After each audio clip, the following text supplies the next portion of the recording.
Hello, my name is Cameron Stark, and this is my ER presentation. So, I thought it would be appropriate to start with just the basic layout of my emergency room.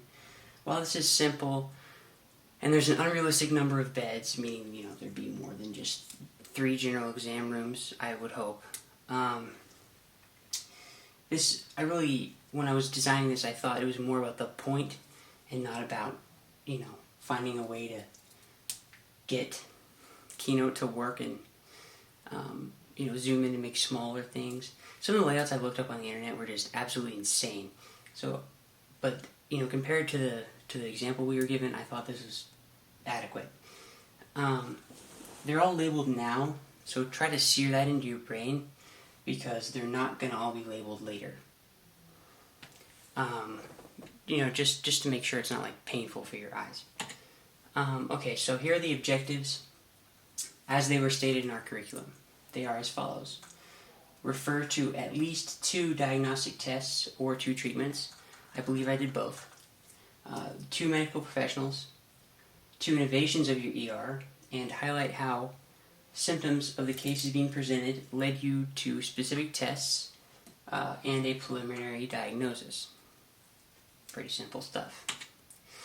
So as far as my tests go, I have computed tomography, I have an X-ray, I have an MRI, and I have ultrasound capabilities. As far as my medical professionals go, I have emergency medicine physicians, I have triage nurses, I have general surgeons, and I have radiologists. I felt like those were really the essentials. I have more. To name 2 more, I have neurosurgeons and I have pediatric emergency medicine physicians, but I felt like those were really the core sort of foundation of what you need, and so those are the ones I put up there. Innovations are targeted that can convert to an OR or an ICU type room if the patient is too unstable to move. And we have visibility / an open concept to increase response time and for nurses to be able to see all from their station. And this will, of course, help in many emergency situations. So we have patient case number 1, which is George Hampton. Now, Mr. Hampton enters through the ambulance bay, and he goes into the waiting room, and is taken by a triage nurse up into triage. So, triage nurses. Triage nurses are the front lines of the ER. It is their job to allocate resources to patients and to determine the order that they can receive treatment in situations where everyone cannot be treated at once. Now, that's slightly misleading. The triage nurses don't directly influence the allocation of resources. What they do is they mark patients with 3 I guess you could say, classifications. All the way from very serious to not so serious. And what that does is that sort of gives the doctors a starting place. And it also determines how long the patients wait to see a doctor in situations where everybody can't see a doctor immediately. So there's a lot of power there. So back to Mr. Hampton.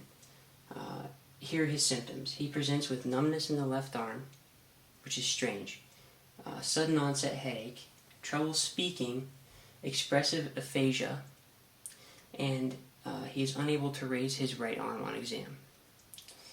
Now, those sound pretty stroke-like, but in my research I learned that there are some other sort of anomaly-type conditions that can cause similar symptoms to that, and I had no idea. Here are Mr. Hampton's risk factors, and as I say in this little blurb here, these are important because they often help to narrow down possible diagnoses. So his risk factors include that he has had a previous stroke episode, he is currently taking aspirin, he is a type 2 diabetic, and his mother died of a myocardial infarction. Now, you look at those and 3 of them make sense, right? This, of course, suggests that he has a family history of issues with clotting. A type 2 diabetic, that's a risk factor for this because of neovascularization. And a previous stroke episode, that's obvious because that puts him at risk for another one if it wasn't addressed properly. But, taking aspirin at first glance wouldn't really make sense as to why that's a risk factor. But it implies something larger than just taking the medication. Because it suggests two things. It suggests, one, that he's, of course, had a previous stroke episode. That's what that suggests until we learned it. And two, that it was slightly mismanaged, frankly. So, there is Mr. Hampton back out of triage in the waiting room. He's going to go through the doorway, and he's going to go up into General Exam Room 2, where he will be seen by a emergency medicine physician. So these are physicians specializing in emergency situations. They help patients make it through their first 4 hours at the hospital. And so basically they take in very unstable situations, either make them stable or realize that they have more people coming in and that this patient in particular is too severe for the ER to be worrying about, and then admits the patient to the intensive care unit. Those are the two states of being. And of course, all of that depends upon the severity of their illness. So, a diagnosis for Mr. Hampton.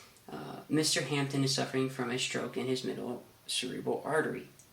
Now, how did I figure that out? Well, it was difficult, but here we go. Here's the thought process for any of you people who are curious about that. The first one that was very helpful was the expressive aphasia that he presented with, which of course suggests a problem in Broca's area, because Broca's area is the part of the brain that deals with speech. The sudden onset headache, which, as I said previously, strokes are not inherently painful, so that pointed me to either a stroke being caused by something that is, or something that is not a stroke causing stroke-like symptoms because of pressure or a reduced blood flow, but not completely lacking in blood flow. Those are the two states of being for me. And as I said, and as I'm going to say now, the fact that strokes are not inherently painful suggests that this particular set of symptoms is being caused by either a brain bleed or by an aneurysm in the brain, which can cause similar symptoms, apparently. And then the fact that he cannot raise his right arm suggests a problem in both the motor homunculus, which is in charge of, doing motor things, and suggests that it's caused by a disturbance in the left hemisphere, because, our hemispheres are reversed from the sides of our body that they control. Like this is my left hemisphere doing this, and this is my right. So the fact that he cannot raise his right arm suggests, again, a problem in the left hemisphere. And that is consistent with a problem in Broca's area and a problem in the motor homunculus, because both of those parts of the brain are located in the left hemisphere.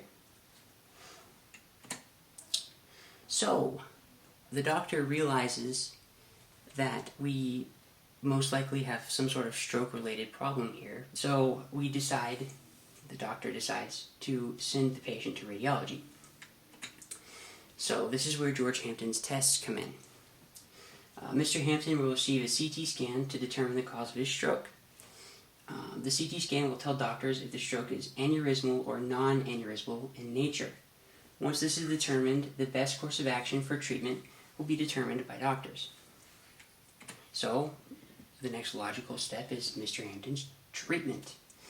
So, for a possible stroke, CT scan comes back and it's aneurysmal, we would consult neurointervention and vascular surgery, and the blood vessel that's causing the problems would need to be stented.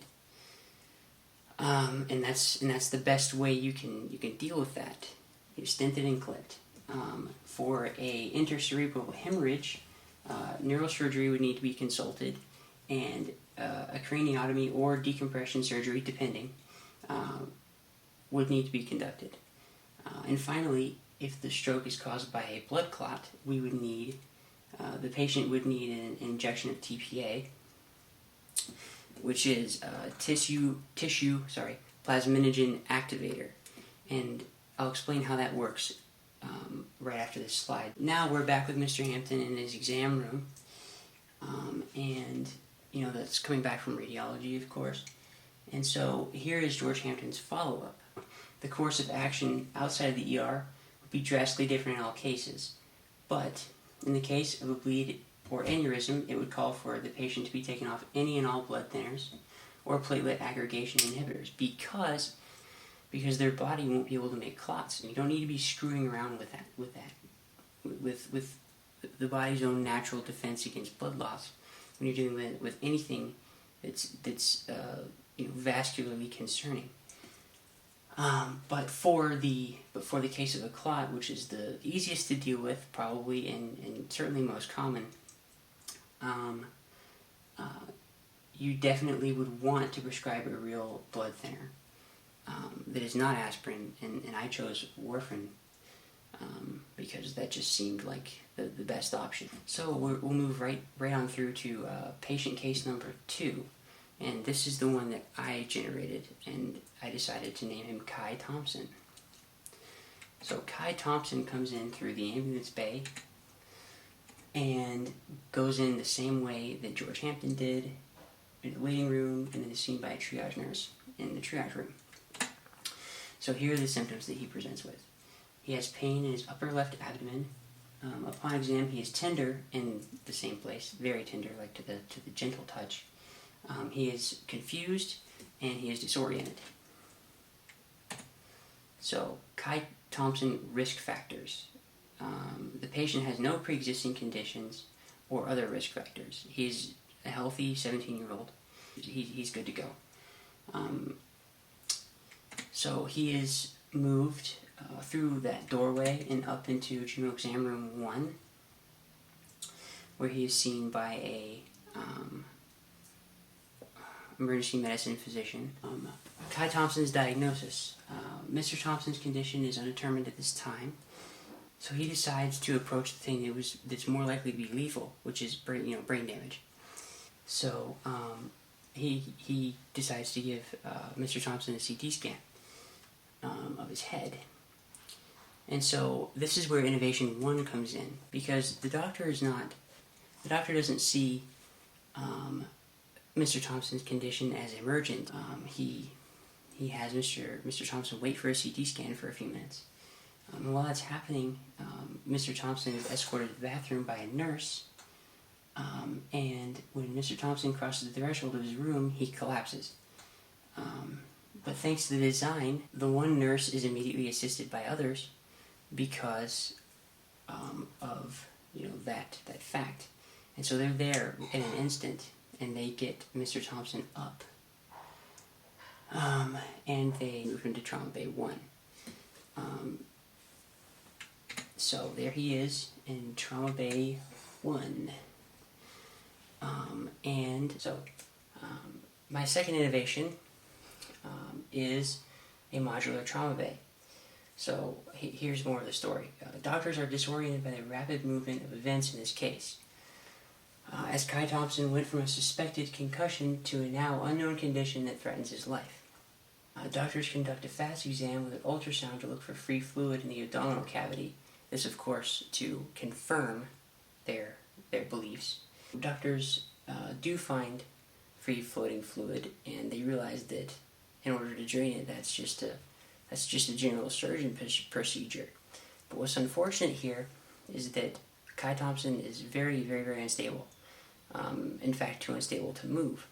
So this is where my second innovation comes into play. And I will draw it for you after this slide. So here's Kai Thompson's treatment plan, and this is kind of funny in comparison to the first. We have a splenic rupture, so we need a splenectomy, and we need to clamp the artery. And Mr. Thompson needs to remain in the hospital until he's fully recovered, and he needs to be educated about what not having a spleen means. And what it means is that you can catch diseases that you weren't otherwise able to. And these diseases can kill you now, whereas they wouldn't have phased you before. And there's my works cited. And you can see I just did some basic research through Mayo Clinic and I think WebMD in there once about